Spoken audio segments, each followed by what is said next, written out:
Hello friends, welcome to my channel. आज की video में हम बेंड इन द रिवर का चैप्टर 12 डिस्कस करेंगे।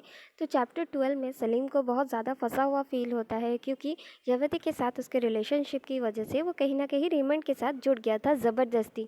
लेकिन उसको रेमंड बिल्कुल भी पसंद नहीं था।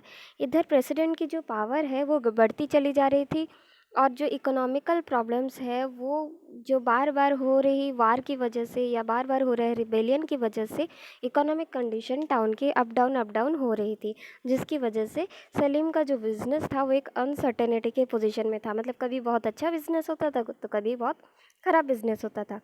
इधर इंदर ने युवती को प्रॉमिस किया था कि वो वहाँ पे लंदन जाने के बाद रेमंड के जो बुक पब्लिशिंग की बात चल रही है उसके बारे में क्या हो रहा है, उस प्रोसेस में क्या अपडेट्स है, वो युवती को लेटर के फॉर्म में भेजता रहेगा। लेकिन हालांकि इंदर वहाँ पहुँचने के बाद कोई भी लेटर या मैसेज नहीं भेजता है। रेमंड की जो बुक है, एक बुक उसने लिखी हुई थी प्रेसिडेंट के सारे स्पीचेस के ऊपर, भाषणों की एक कलेक्शन बनाई थी रेमंड ने, जो कि उसने पूरी तरह से लिख के तैयार कर ली थी।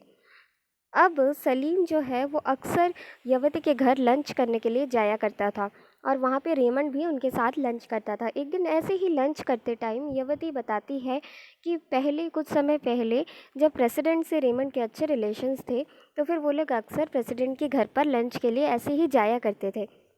लेकिन प्रेसिडेंट के घर पे जो कैमरास लगे हुए थे उन्होंने रेमंड और प्रेसिडेंट के बीच कोई भी बातचीत होना या कन्वर्सेशन होना बहुत ज़्यादा मुश्किल हो गया।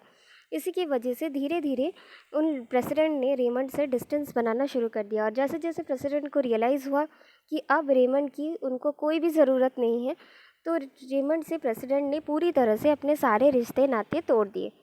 रेमंड ने एक जॉब के लिए अप्लाई की थी अमेरिकन यूनिवर्सिटी में, लेकिन वो जॉब रेमंड को नहीं मिली।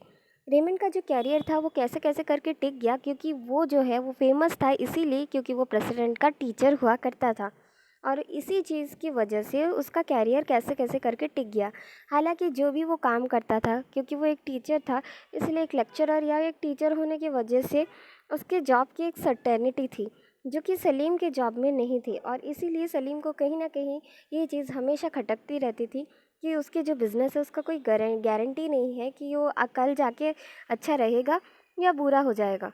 लेकिन रेमंड के पास जो है जॉब सिक्योरिटी थी।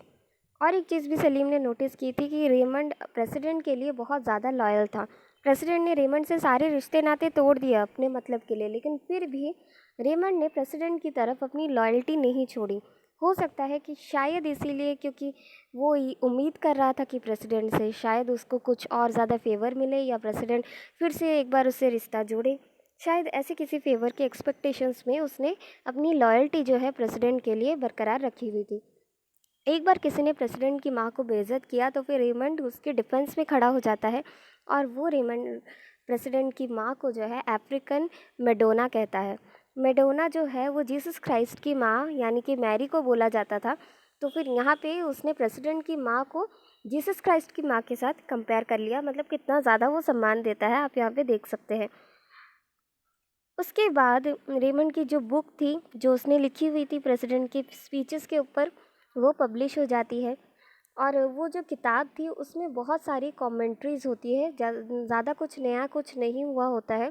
प्रेसिडेंट ने जो कुछ भी स्पीचेस बोले हैं उन्हीं स्पीचेस को उसने लिख दिया होता है थोड़ा घुमा फिरा के, और उन्हीं के ऊपर उसने अपनी राय या अपने कमेंट्स बताए हुए होते हैं।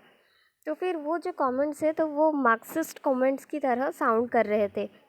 ज़्यादातर लोगों को रेमंड की वो जो कमेंट्रीज़ थी ज़्यादातर लोगों को समझ ही नहीं आई। हालांकि बुक्स की बहुत सारी कॉपीज़ बनाए गए और पूरे वर्ल्ड वाइड में डिस्ट्रीब्यूशन हुआ, लेकिन लोगों को बिल्कुल भी वो बुक पसंद नहीं आई और उन्होंने बहुत ज़्यादा उस बुक को क्रिटिसाइज़ किया।